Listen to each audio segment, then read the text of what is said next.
Wakil Ketua DPR RI Sufmi Dasko Ahmad membeberkan perubahan ketentuan pada pasal 53 tentang usia pensiun prajurit dalam revisi Undang-Undang atau RUU TNI. Dasko menjelaskan, ada kenaikan usia pensiun bagi prajurit TNI yang bervariasi dan ditentukan berdasarkan umur serta pangkatnya. Pernyataan itu disampaikan Dasko dalam konferensi pers di Komplek Parlemen Senayan, Jakarta Pusat pada Senin 17 Maret 2025. Berdasarkan potongan draft RUU TNI yang dijelaskan Dasko, tertulis pasal 53 mengatur soal prajurit TNI dengan pangkat bintara dan tamtama pensiun pada usia 55 tahun. Sedangkan TNI dengan pangkat perwira hingga kolonel akan pensiun paling tinggi di usia 58 tahun. Lalu perwira tinggi atau Pati Bintang 1 pensiun usia 60 tahun, Pati Bintang 2 pensiun usia 61 tahun, dan Pati Bintang 3 pensiun usia 62 tahun. Kemudian pasal 53 itu tentang usia pensiun yang mengacu pada Undang-Undang lain. Ada kenaikan batas usia pensiun, yaitu bervariatif antara 55 tahun sampai dengan 62 tahun. Dalam RUU TNI ini juga mengatur secara detail soal pelaksanaan ketentuan pasal 53 mengenai usia pensiun.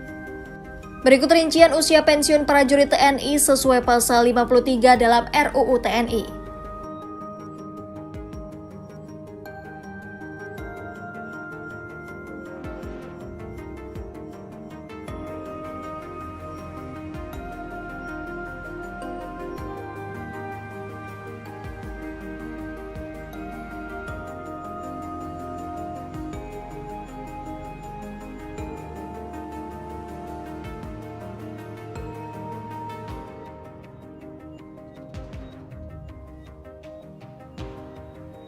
Ketentuan pasal 53 dalam RUU TNI tersebut berbeda dengan aturan Undang-Undang Nomor 34 Tahun 2004 yang berlaku saat ini.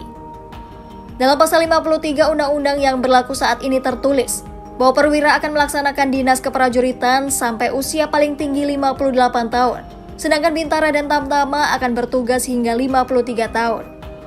Sebelumnya, DPR dan pemerintah tengah membahas soal revisi Undang-Undang TNI. Perubahan Undang-Undang TNI Nomor 34 Tahun 2004 ini akan mencakup penambahan usia dinas keprajuritan hingga perluasan penempatan prajurit aktif di kementerian atau lembaga. Secara spesifik, revisi ini bertujuan menetapkan penambahan usia masa dinas keprajuritan hingga 58 tahun bagi bintara dan tamtama. Sementara itu, masa kedinasan bagi perwira dapat mencapai usia 60 tahun. Selain itu, ada kemungkinan masa kedinasan diperpanjang hingga 65 tahun bagi prajurit yang menduduki jabatan fungsional. Revisi Undang-Undang TNI juga akan mengubah aturan penempatan prajurit aktif di kementerian atau lembaga.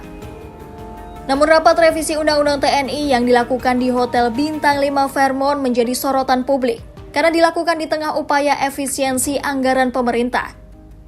Pasalnya, DPR dan Kementerian Pertahanan menggelar rapat selama 2 hari di Hotel Fairmont yang hanya berjarak 2 km dari Gedung Parlemen Senayan, Jakarta.